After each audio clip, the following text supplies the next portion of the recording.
You are. I'm Cindy from Coastal Pool. I'm going to run you through on the duties of keeping this pool running smoothly, nice, and safe. Yay.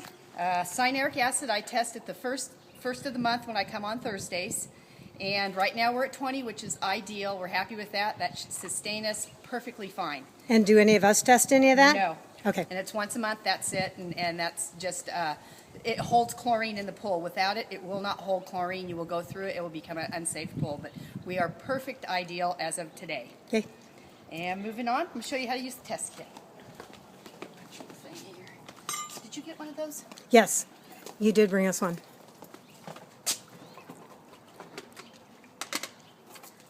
Okay, this is the test kit that's put out by the health department.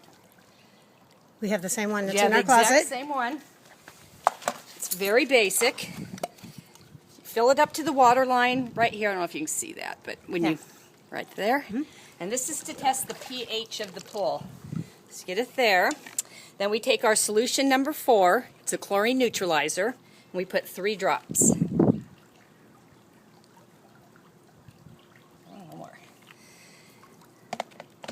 Then we add 5 drops of the pH test number 2.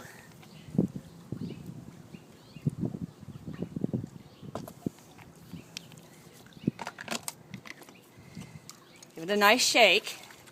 And then if you hold it up accurately to the sun where your best vision of color is, you match the color from here to whatever it is here, and that's what you'll write down. Our ideal is anywhere between 7.6 and 7.4. That is perfect.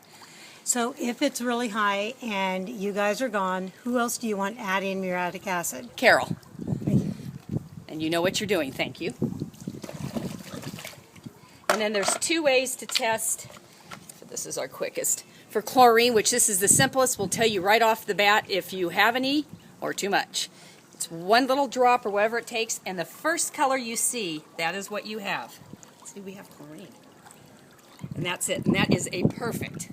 That's a perfect test right there. Anything, if it turns orange, we have too much, but that's never the case here. Right. So on it, and if it's clear and you see no color here, that means there's absolutely no chlorine in here, and please put in a gallon or 2. So if it's a really hot day or a hot weekend and we know that we're going to have a whole lot of kids and it's on the light color, how much chlorine should they add knowing that we are going to have a lot of kids in the pool? At least 1 gallon, not over 2. Okay. Anywhere, and use your judgment on that, 1.5 gallons, but at least 1 gallon. Okay. And 2 is safe, especially if you know there's going to be a lot of kids in here. And if you can check it at night after they've had all the people in here, odds are it's probably going to need another gallon. Okay. So that will cover it. Okay.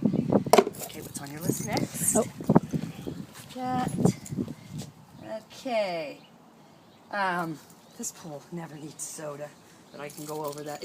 I've never added soda. No, this pool, the water makeup of it always needs acid. The acid runs high on this 7.8 to an 8.0. Right. And it's stored back here with all the chemicals separate from the chlorine as by the health department. Mm-hmm. And it has a red cap on it, so it's not to be mistaken. And don't breathe it. It's nasty. Right. And then we also have the backwash now that both filters are working. We don't have to do that now. Nope. Because now we can switch the pumps, and you're going to show us how to do that. And then the other thing is just in case if we ever have to sweep the pool or the edges, if for whatever reason, and glass usually is like a concern if anybody. Sometimes people just don't follow rules, and, right. And it happens, and that's got to be immediately. And then the other thing is if somebody poops in the pool, what do we do? Shut the pool down right off the bat and dump a case of chlorine in. A case is four gallons. 4 gallons of 4 chlorine. gallons of chlorine. And then how long do we have to keep the pool closed? I would recommend 12 hours. 12 hours? 12 okay. hours, just because if anybody ingests it, gets it in their eyes, you'll get flu-like symptoms. It's not good. Okay. It's like a food poisoning. Okay. Basically. So let's go back and show so everybody can see how to switch the pumps from one to the other.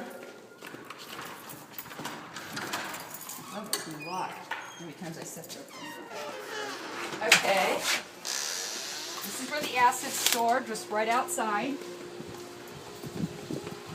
This is the DE filter. This one's really important. It turns the water over quicker and will pick up smaller things and filter it out better, which is wonderful. But you also have a cartridge filter here, which works just fine too, but when you get too much usage, It cannot handle it. Okay, so the little pressure gauge on the top, if Right. it's, how do we know, Now like thi- if the water's cloudy, we need to switch it.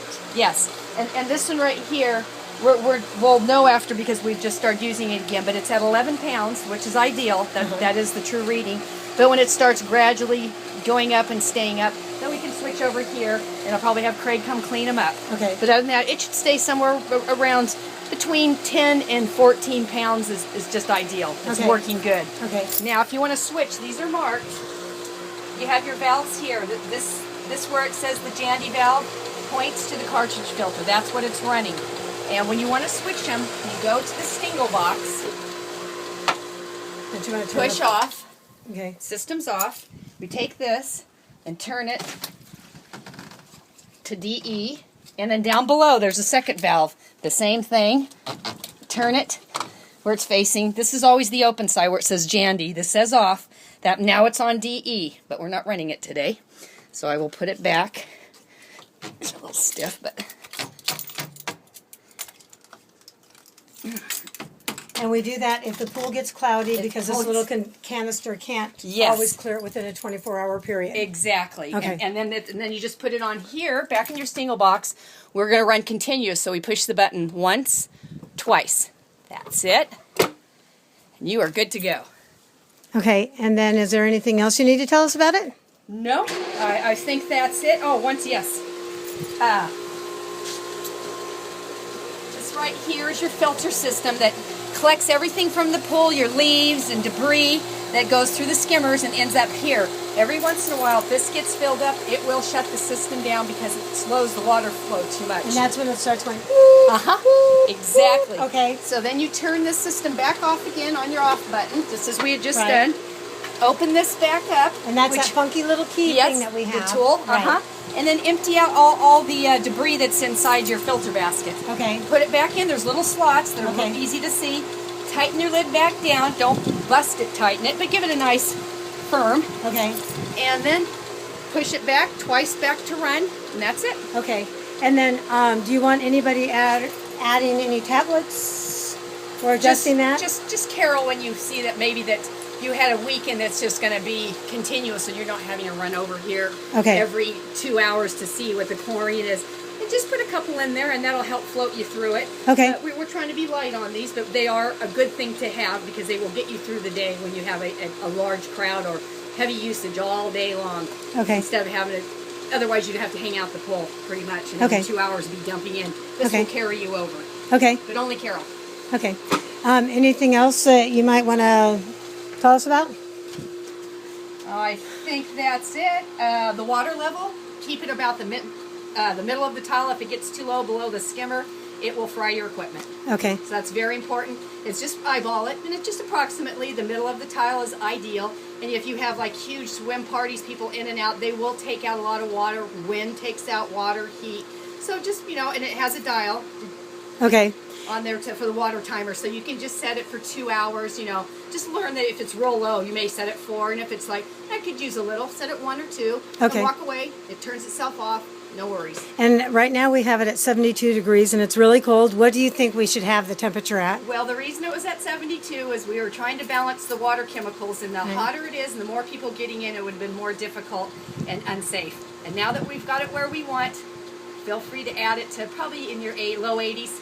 That's ideal. So like if we did 80 degrees, that would be a good temperature for everybody? Yes, and not too hot for hot days and not too cold because it's a pool, not a spa.